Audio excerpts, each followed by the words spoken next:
4 pieces అయిపోయిందనమాట ఈ phone. టోటల్గా 4 పీసెస్. ఫస్ట్ పీస్, నెక్స్ట్ కింది ఛార్జింగ్ పార్ట్ ఇది, ఇంకో పీస్ వచ్చేసి ఇది బ్యాక్ సైడ్ బాడీతో పాటు చూడండి దీని కండిషన్ ఏమి లేదు, డిస్ప్లే ఇదన్న అనమాట. ఇలా అయిపోయింది ఈ ఫోన్ని రిపేర్ అయిందంటే మీరు నమ్ముతారా? ఎస్, ఈ ఫోన్ని ఈ విధంగా అయితే మనమైతే రిపేర్ చేసామన్నమాట. ఇప్పుడు ఫుల్ వర్కింగ్ కండిషన్లో ఉంది, బికాజ్ మదర్ బోర్డ్ వర్కింగ్ ఉండే కాబట్టి ఆ ఫోన్ అయితే రిపేర్ అయితే అయిపోయిందనమాట. సో ఇప్పుడు మంచి కండిషన్లో ఉంది ఫోన్ కూడా, మీరు చూడొచ్చు ఎలా ఉంది చూడండి. టోటల్గా బ్రాండ్ న్యూ కండిషన్లో అయితే డివైస్ వచ్చేసింది అనమాట. సో చూడొచ్చు మీరు, టోటల్గా బ్రాండ్ న్యూ అయిపోయింది.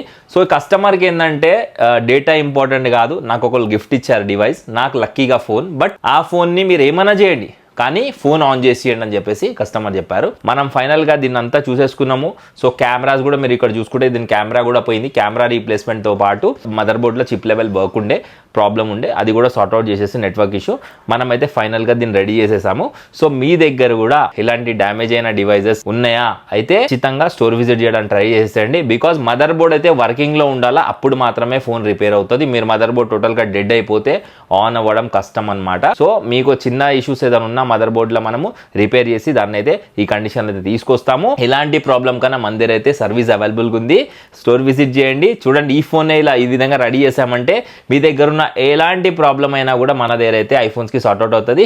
ఈ వీడియోని ఫోన్ డ్యామేజ్ చేసుకునే ఫ్రెండ్స్ ఉంటారు చూడండి, వాళ్ళందరికీ అయితే షేర్ చేయండి. Thank you so much.